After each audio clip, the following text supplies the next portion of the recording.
Assalamualaikum warahmatullahi wabarakatuh. Bertemu lagi dengan saya Ustadz Bayu. Kali ini kita belajar lagi tentang pendidikan jasmani, olahraga, dan kesehatan ya. Baik, sebelum kita mulai, mari kita membaca basmalah bersama-sama. Bismillahirrahmanirrahim. Nah, dalam materi minggu lalu yaitu tentang keselamatan di jalan raya, kita akan melanjutkan lagi tentang keselamatan di jalan raya. Nah, dalam olahraga tidak hanya tentang pendidikan jasmani atau tentang sepak bola, permainan bola besar, permainan bola kecil, atau silat, atau bela diri ya, atau renang. Tetapi tetapi di sini pendidikan jasmani, kesehatan, dan olahraga tidak hanya tentang olahraga saja, tetapi bagaimana menjaga diri kalian agar kalian sehat dan memiliki sikap disiplin yang baik. Nah, dalam pertemuan ini yaitu tentang keselamatan di jalan raya, kita melanjutkan tentang klasifikasi jalan raya, jenis aktivitas di jalan raya, dan rambu-rambu lalu lintas di jalan raya. Sedikitnya ada beberapa rambu-rambu nanti yang Ustadz akan infokan kepada kalian. Nah, yang pertama adalah klasifikasi jalan raya. Minggu lalu kalian sudah mengetahui tentang pengertian di jalan raya ya. Dan kalian juga sudah mempelajari tentang pengertian jalan dan pengertian jalan raya. Nah, kali ini kita akan membahas tentang klasifikasi jalan raya, jenis aktivitas di jalan raya, dan rambu-rambu lalu lintas dan macam pelanggaran lalu lintas beserta sanksinya. Nah, pengertian jalan kalian sudah pahami minggu lalu, kalian bisa simak lagi di video sebelumnya. Ini Ustadz skip saja. Nah, ini juga Ustadz skip saja ya. Jalan raya digunakan sebagai apa ya? Kendaraan bermotor diatur oleh undang-undang, dan ada juga jalan yang berbayar seperti tol yang ada di Bali. Untuk video keselamatan di jalan raya kalian juga sudah sedikit melihat. Nah, kita membahas tentang klasifikasi jalan raya. Nah, berdasarkan fungsinya, jalan raya dibedakan menjadi 5 jenis, yaitu jalan arteri, jalan kolektor, jalan lokal, jalan lingkungan, dan jalan freeway dan highway. Nah, freeway dan highway adalah dua jenis jalan yang posisinya di atas jalan arteri. Nah, di Bali salah satunya ada di daerah Kuta ya, yaitu ada jalan bypass ya yang menghubungkan daerah Sanur dan daerah Badung tersebut ya, yang dulunya adalah bundaran atau simpang 5 yang sekarang sudah dibangun dengan namanya underpass ya. Itu adalah jalan freeway dan highway. Salah satu memecahkan kemacetan agar tidak terjadi kemacetan kembali dengan membangun freeway dan highway. Kalau highway itu seperti yang ada di Jakarta, jadi jalannya berada di atas jalan ya. Itu jalan arteri adalah jalan umum yang berfungsi sebagai pelayanan kendaraan dengan jarak tempuh jauh, biasanya berkecepatan tinggi. Jalan kolektor adalah jalan raya yang berfungsi melayani kendaraan dengan jarak tempuh sedang, kecepatan laju sedang. Ya, contohnya jalan yang ada di perkotaan. Jalan lokal adalah jalan raya yang digunakan untuk melayani kendaraan lokal di suatu tempat. Ciri perjalanannya jarak yang dekat dan kecepatan rendah. Contohnya jalan lokal ini yaitu menghubungkan dari satu kecamatan ke kecamatan yang lainnya, atau dari desa satu ke desa satunya. Setelah itu ada jalan lingkungan, adalah jenis jalan raya yang digunakan untuk melayani angkutan lingkungan yang berjarak tempuh dekat dan kecepatan rendah. Nah, jalan lingkungan ini misalnya lingkungan daerah mana?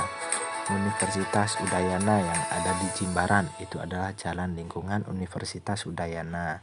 Biasanya jarak tempuhnya dekat dan kecepatannya rendah.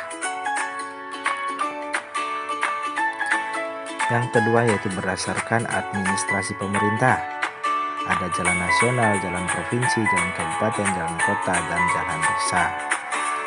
Jalan nasional ini menghubungkan antar provinsi, ya. Setelah itu ada jalan provinsi, yaitu menghubungkan antara ibu kota provinsi antar ibu kota provinsi. Nah, sedangkan jalan nasional tadi adalah menghubungkan antara dua ibu kota, ya. Jalan kabupaten di sini yaitu menghubungkan antar kabupaten. Jalan kota yaitu jalan antar pusat pelayanan dalam kota, menghubungkan antar pusat pemukiman dalam kota. Contohnya jalan kota yaitu dari desa ke kota, ya, atau dari kota menuju ke desa. Nah, ini adalah jalan kota. Biasanya banyak sekali kemacetan dan keramaian yang ada di kota.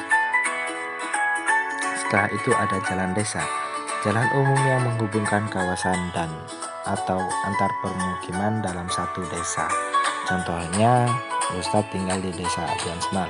Nah, desa Abian Semal ini menghubungkan antara desa Abian Semal dan desa Penarungan. Ini adalah jalur antar desa. Biasanya ukuran jalannya tidak terlalu besar, ya. Yang ketiga adalah berdasarkan muatan sumbunya. Jadi jalan raya muatan sumbunya maksudnya adalah batasan lebar kendaraan dan beban dari kendaraan untuk melewati di jalan raya tersebut, agar konstruksi jalan raya tersebut tidak cepat rusak. Di negara kita banyak pengendara yang mengabaikan muatan sehingga mengakibatkan jalan raya rusak dan lain-lain.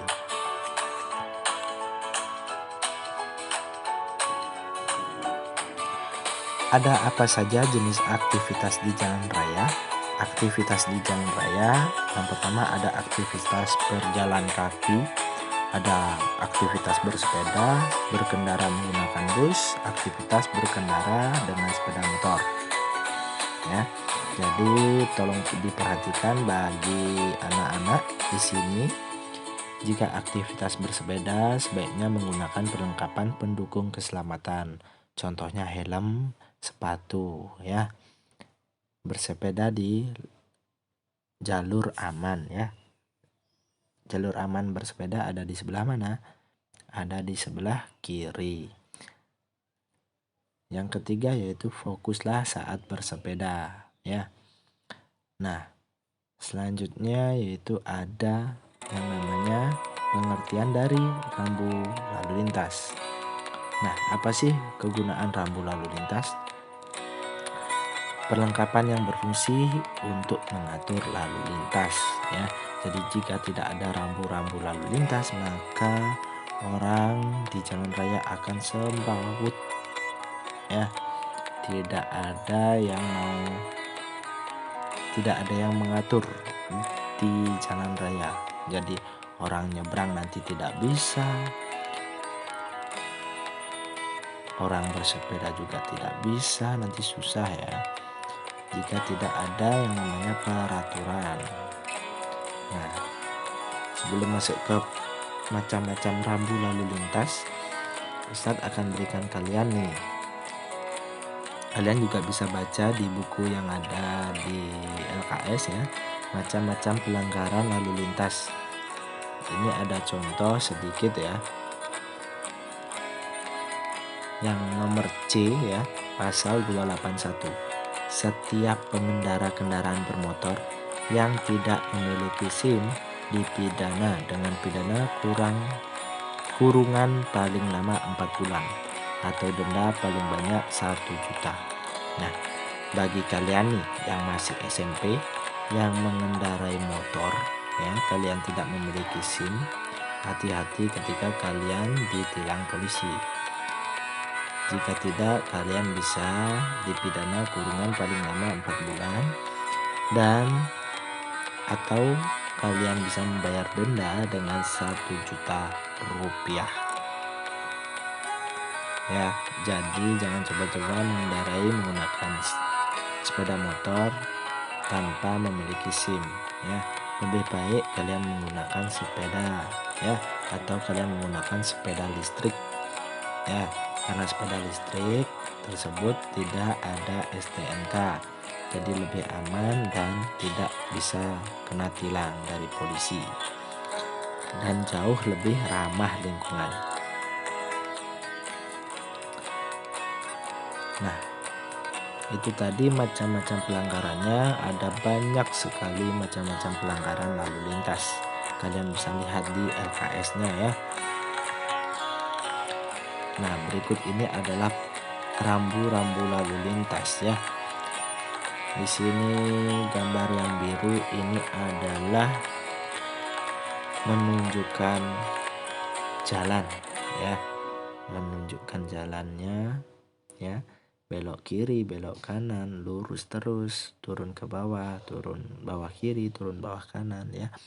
Ada parkir mobil, parkir motor ya, putar balik, jalan memutar. Nah, jika tandanya biru artinya kalian boleh singgah ke sana, boleh kalian melaluinya.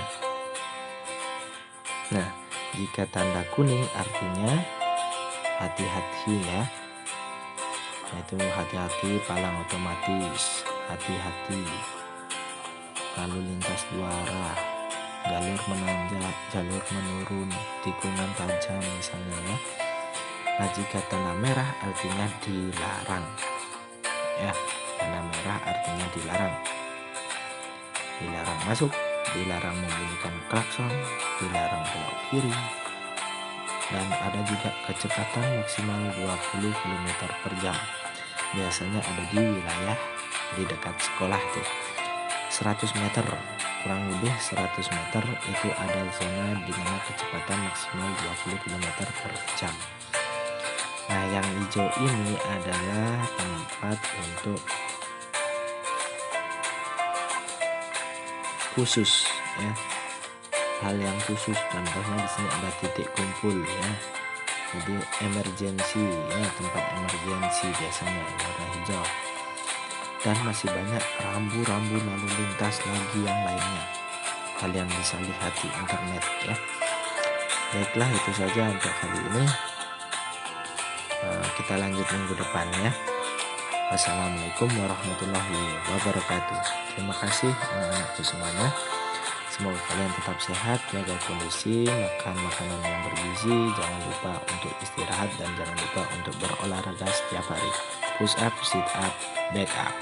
Oke, tetap lakukan tersebut setiap hari hingga kalian berkeringat agar tubuh kalian kuat dan kalian bisa terhindar dari yang namanya penyakit ya, terutama virus-virus yang ada di luar sana. Terima kasih. Wassalamualaikum warahmatullahi wabarakatuh.